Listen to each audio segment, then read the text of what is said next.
Vamos imaginar se o primeiro mandamento fosse obedecido, como está na Bíblia Sagrada. No primeiro mandamento diz: não terás outros deuses diante de mim. Se isso acontecesse de verdade, se as pessoas obedecessem o primeiro mandamento, o Pai seria exaltado como o único Deus, acima de todos.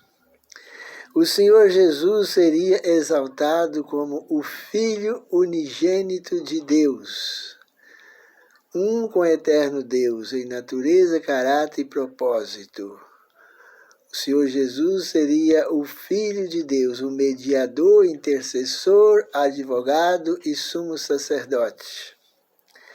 Todas as nossas orações seriam dirigidas a Deus, o Pai, em nome do Senhor Jesus, nos méritos do Senhor Jesus. Ele seria a ponte que liga o pecador arrependido e ao Senhor Deus, o Pai. O Senhor Jesus era o mediador. Se o primeiro mandamento fosse obedecido, né? E o Espírito Santo? Se o primeiro mandamento fosse obedecido, como nós entenderíamos o Espírito Santo? O Espírito Santo seria entendido pelo mundo como sendo o Espírito e poder de Deus. O poder que emana de Deus. Um poder que é derramado sobre as pessoas. Um poder que está no coração das pessoas, que convence a pessoa do pecado, da justiça e do juízo, e capacita as pessoas para falar a verdade, entender a verdade, para viver a verdade. Seria uma transformação renovadora em cada ser humano. O Espírito Santo é o poder que emana de Deus. Então, qual seria a vantagem?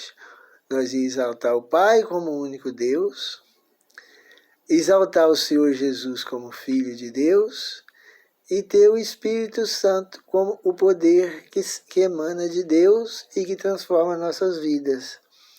Não teria essa Babilônia trinitariana aí, para dizer que o Senhor Jesus é Deus, que o Espírito Santo é Deus, junto com Deus o Pai, que os três formam um, que um forma três.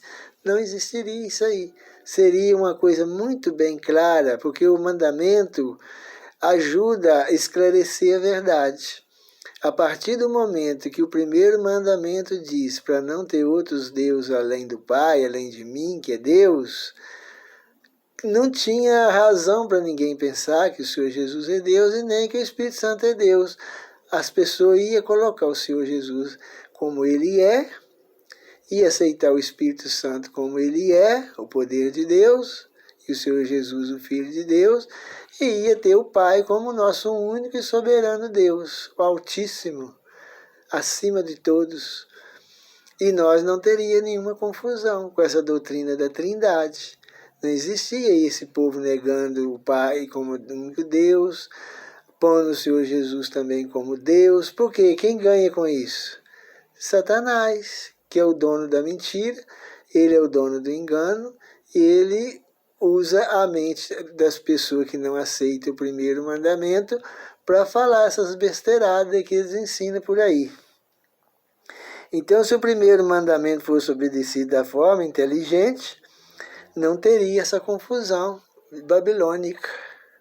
É uma confusão babilônica, é uma confusão terrível. Falar que o Pai, que o Filho é Deus, o Espírito Santo é Deus. Como deve sentir o Senhor Jesus com essas mentiradas?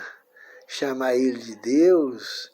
Se Ele estivesse no mundo, Ele ia pedir: para com isto. Eu sou filho de Deus, eu fui gerado e nascido de Deus, para de falar besteira. E o Espírito Santo? O Espírito Santo nem pode falar nada, porque o Espírito Santo é o Espírito de Deus, é o poder de Deus. Ele não tem, ele é apenas o poder. Todos nós chamaríamos o Pai de um único Deus, se nós obedecêssemos os mandamentos, o primeiro mandamento. chamaria o Senhor Jesus de Filho e também chamaria o Espírito Santo de Espírito de Deus. Estaria resolvida aí uma problemática que não tem fim. Esse negócio de trindade aí, confundindo, destruindo vidas, e levando as pessoas para o fundo do poço, para o fogo do inferno. Por quê? Porque quando a gente desobedece um primeiro mandamento, a gente cria uma confusão que abala toda a estrutura da Bíblia.